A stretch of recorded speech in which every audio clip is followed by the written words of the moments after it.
이상 모든 청년이 잘 사는 그날까지 잘 사는 멘토스쿨의 이영곤입니다.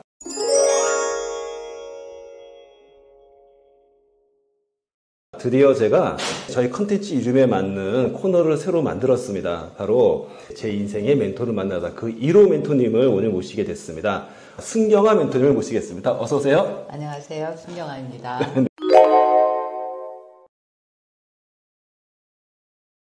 배려라는 그 뜻은 남의 입장에서 상대방 입장을 생각해 주는 게 내 입장이 아니라 상대방을 생각해 주는 게 배려인데 근데 그거를 내가 원해서 하면서 그걸 상대방이 원하는지 원하지 않는지는 확인을 안 해요.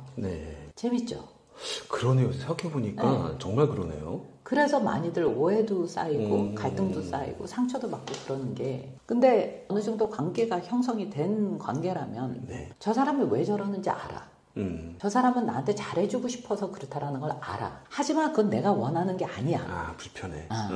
그렇기 때문에 딱히 고맙지는 않은데 상대방의 의도는 알겠어요. 그러니까 말을 못하는 거예요.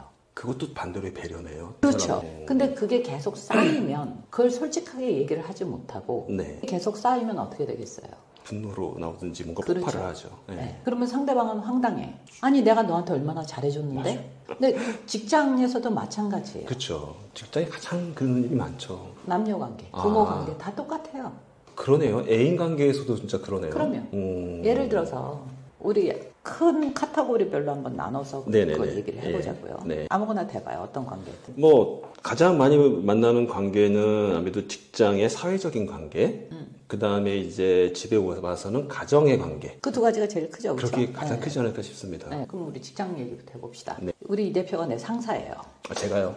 제가 상사고 상사니까? 나는 신입으로 들어왔어. 그런데 신입이 힘들까봐 설명 없이 뭔가를 해줘요. 근데 이 신입은 이해를 못해. 왜? 경험이 없으니까. 그러니까 이 사람들이 가끔 착각을 하는 게 말보다 행동이다라고 얘기를 하는데 말도 필요해요. 아무런 설명 없이 사전 설명 없이 행동으로만 보여준다? 상대방하고 눈높이가 똑같지가 않은데 경험치가 다른데 그걸 어떻게 이해하라는 거예요? 예를 들어서 제가 갑자기 떠오르는 게 있는데 회의를 해요. 원래 회의를 하는데 보통 거기에 말단이 보통 프린트물 해가지고 준비해 놓지 않습니까? 근데 아무 못하니까 제가 이렇게 프린트를 해가지고 갖다 놓고 이걸 보면 다음에 너가 하겠지 이런 마음으로 지레 짐작을 해버리는 거죠. 그러니까 상사가 미리 챙겨준 건데 원래 그 친구 해야 될 일을 말을 안 하고 내가 먼저 해버리니까 그 친구는 왜 하는지 모르고 당연히 내가 안 하는 일인 줄 알고 또 그 다음에 또 안 하게 되는. 그러거나 아니면 그 신입 입장에서는 상처를 받죠. 나를 못 믿나? 나 무시당하는 건가? 시켜도 될 것을 안 시켰다. 그렇죠. 나의 일인데. 그렇죠. 그래서 인간관계가 힘든 거예요. 그래서 말이 너무 많아도 문제지만 너무 설명을 안 해줘도 오해라는 게 생기는 거예요. 그래서 어려워요. 벌써 어렵네요.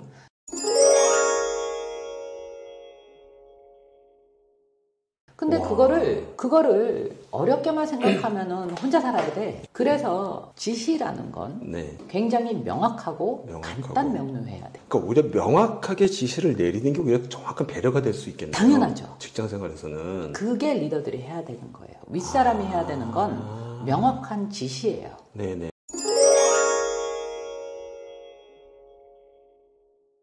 그러면 일이 아무리 많아도 꼬이질 않거든. 예를 들어서 김 과장 일로 와봐.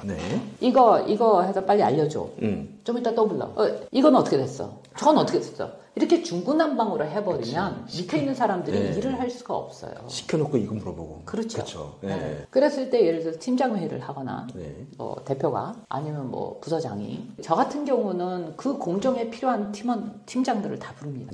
전부 다요. 그 일을 그 프로젝트를 수행해야 되는 부서들의 팀장들을 다 불러요. 팀장들을 불러다가 일단 서로 왜 조율을 해야 되는 게 모든 일에는 공정이라는 게 있잖아요. 그렇죠. 공정 프로세스. 공정. 어느 부서에서는 하루면 되지만 어떤 부서에서는 3일이 필요합니다. 그거를 서로가 모른다 그러면 어떻게 되겠어요? 왜 서로, 빨리 안 줘? 그렇죠.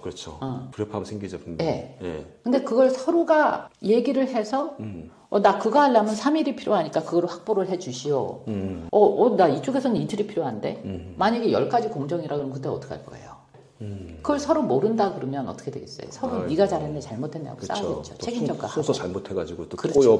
꼬여버리고 그러면 네. 열흘 만에 끝날 게 한 달도 걸리고 그런 경우 굉장히 많습니다. 맞아요. 네. 그럼 그걸 윗사람이 어떻게 해줘야 되겠어요? 최고 책임자가. 최고 책임자가 그걸 다 해줘야 되네요. 어레인지를 해줘야 되네요. 아니 그거를 조율을 할 수 있게끔 해줘야죠. 그리고 그쵸. 거기서 이제 디시전 메이킹이 나오는 거예요. 포기할 건 포기하고 그렇죠. 또 이거 조율할 건 조율해주고 그게 최고 책임자가 할 일이 아닌가요?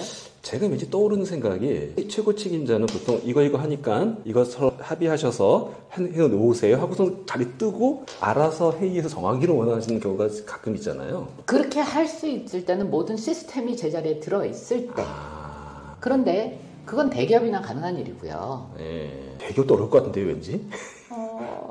굉장히 그거는 잘 나눠져 있고 그런 훈련들을 많이 받았기 때문에 물론 대기업도 중구난방일 경우가 있어요. 왜냐하면 서로 그냥 기싸움을 할 것 같아가지고. 그러니까 예를 들어서 안 돼, 너는 그거 3일 만에 거기서 끝내야 돼, 그거는. 안 그러면 뒷공정이 너무 밀려. 하고 결정을 탁 내려줘야죠. 그렇죠. 결정권자가 그거를 딱딱 집어서 중요 포인트를 결정을 해줘야 그게 정확하게 되는 거고. 그래야 서로 책임 전가가 없고 대신에 이거는 있어요. 왜 그만큼 필요한지 이해를 한 다음에 그거를 그렇죠. 하라고 해야지. 그거를 충분히 서로 얘기하게 그렇죠. 해주고 왜 걸리게 되는 거고 왜 되는 건지를. 그래서 제일 처음에 기획해야 할 때가 가장 오래 걸립니다.